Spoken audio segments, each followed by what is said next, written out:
جب کریم کا حوالہ آ جائے گا تو ہماری کڑوی باتیں بھی میٹھی ہو جائیں گی، جب حضور کا حوالہ آ جائے گا تو ہمارے شب و روز میں اطمینان آ جائے گا، نبی پاک کا تذکرہ کیا جائے۔ تشریف رکھیں۔ تمام تعریفیں حمد و ثنا اللہ تعالی جل شانہ کے لیے، درود و سلام نبی اکرم نور مجسم شفیع معظم آقا کل ختم رسول دانائے سبل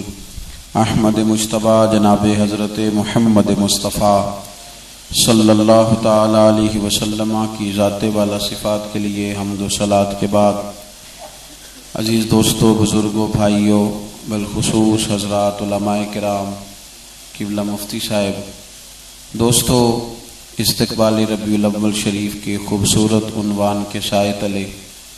اللہ تعالیٰ نے ہم سب کو یہاں جمع ہونے کا موقع دیا ہے۔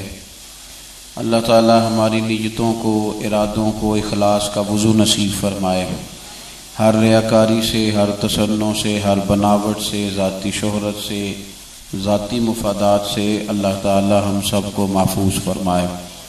قرآن مجید میں اللہ تعالیٰ نے نبی پاک صلی اللہ تعالیٰ علیہ وسلم کی شان بیان فرمائی ہے، اور مالک کریم نے فرمایا ہے کہ